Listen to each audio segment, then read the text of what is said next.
Are you someone who wants to make the most out of everything you have in your life, including your belongings and your objects? Do you ever wonder how our ancestors in the time of the Beis Hamikdosh were able to light up the entire city of Yerushalayim with only the wicks made from their worn out clothing?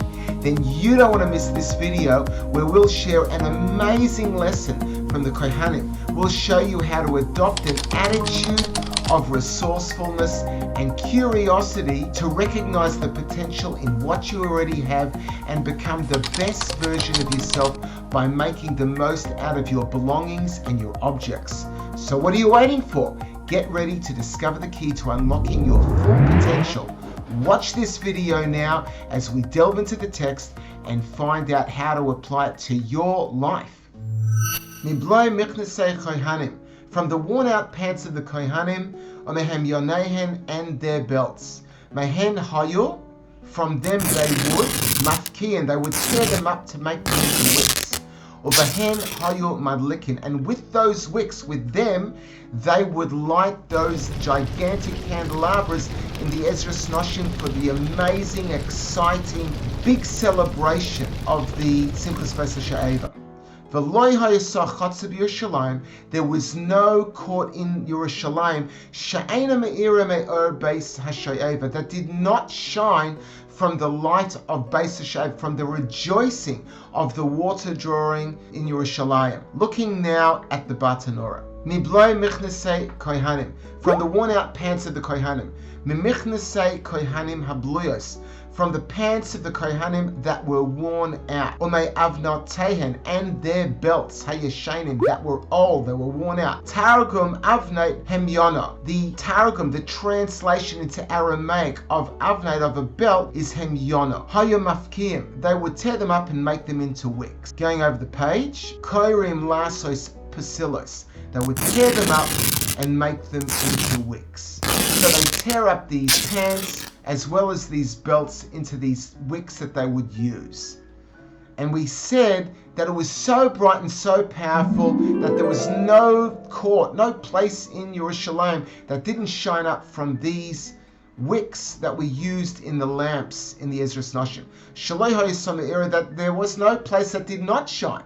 Why were they so powerful that they could shine up the whole Yerushalayim? Because these lamps, the equivalent of streetlights, they were 50 amos high, which that's probably about 25 meters, probably about 8 levels up, 8 stories up. The Harabais Kvoya, and the Harabais itself was elevated in Yerushalayim.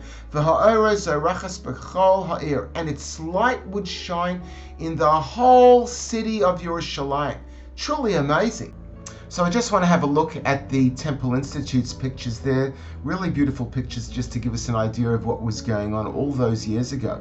We've got the lamps over here, the equivalent of what I call a street lamp in the Ezras Noshim over here. You see some men climbing up. They're very, very tall. And these lamps would have the fires burning really big at night to light up the whole Yerushalayim.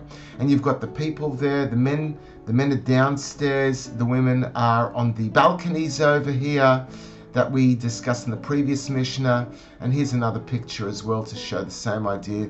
The men on the bottom, the women up top, and those gigantic candelabras that would light up the whole of Yerushalayim. Over here we've got a picture of the Temple Mount with the Beis Hamikdosh there. There were different periods of history as to what the size of the Temple Mount was. But regardless, one thing they all have in common is that the Temple Mount was a higher part in Yerushalayim with the Beis Hamikdosh on it. Because the Beis Hamikdosh was elevated, the light from the Beis Hamikdosh would shine and go out to the whole of Yerushalayim. Going now to the Tosfos Yom Tov. From the worn out pants of the Kohanim and their belts. Kosvo HaTosfos. Tosfos writes on this. Tema. He's got a question. Deloi ka chashiv kasaitis. Why didn't the Mishnah count the shirt? He doesn't count the shirt. Shagam hi ha'isai shel shesh. That also was made out of linen. Adkan. So that's as far as Tosfos goes. Tosfos has a question. Why do we leave the shirt out? And says the Tosfos Yom Tov that he's got a question too. V'li kasha gam mitznefis. And for me, I've also got a question of the mitznefis, of the hat. So we have from the Tosfos that he's asking why they didn't use the shirt, and Tosfos Yom Tov is asking why didn't they use the hat. Now the Tiferes Yisrael is going to answer this for us. Tiferes Yisrael is commenting on the worn out pants in Kohanim and their belts. Then the Yud base down here, he says, Ratzalom wants to say, Mimichnosayim va'avneitim shnisbalo, from the pants and the belts that were worn out. Mehen also hapsilis, from them they made the wicks, ha'avos thick hanal that we mentioned above, that we discussed previously. They were these thick wicks in order to make a big fire on those so-called street lamps in the Ezras Noshim to light up the whole place for the Simchas Beis Hasha'eva.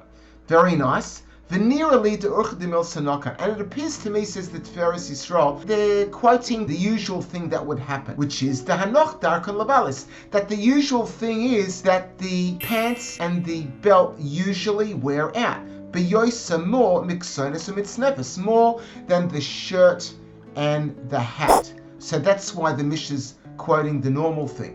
Because of the friction and the rubbing on them. You're rubbing with your pants, you're rubbing with your sash, you're turning it around or whatever. So they get worn out quickly, so that's why the Mishnah is quoting them. Or, says the Tiferes Yisrael, a different reason why we left the shirt and hat out in the Mishnah is nearly, it appears to me, because the other garments that the Kohen wore were for the menorah. They were needed for the menorah to make them into wicks for the menorah.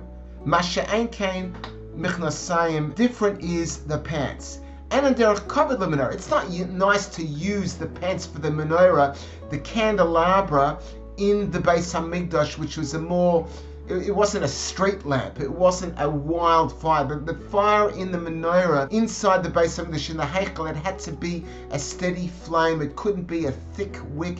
It had to be a more steady, fine flame. So you wouldn't be able to get that out of the pants or the belt that was used for those street lamps, so to speak, in the Ezras Noshim. It was more for a wildfire over there, not so inside the Beis Hamikdosh in the menorah over there. For Abnei Nami Midiyesh Boitzemer, and the belt, since it's also got wool, Ma'urv Pishtan, mixed with linen, Loi Chazi Rak L'Sha'eva, it's only fit for the celebration at the Simchas Beis Hasha'eva in those big lamps. Why is that belt only fit for those lamps with that wick over there? Shahaya Psiles Sham Avis Ma'oi, because the wicks there were very, very thick and it was a wildfire.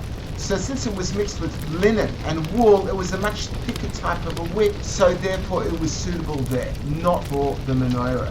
And over here we have an amazing lesson that we can learn about the idea of making the best out of what we already have and even reusing it to make sure that we fully maximize what we have. From worn out pants of the Kohanim and their belts, from them they'd make them into wicks by tearing them up, and they were very, very thick wicks. That's what we learned. And from these wicks they would light the gigantic candelabras in the Ezras Noshim, and we said that it was so bright, and because it was a thick wick, there was no courtyard in Yerushalayim that didn't light up from the lights in the Ezras Noshim in the Beis Hamikdosh. So you can learn an important lesson from the way our ancestors in the time of the Beis Hamikdosh utilized their possessions and resources to the fullest extent possible. They were able to light up the entire city of Yerushalayim with only the wicks made from their worn out clothing. Go figure.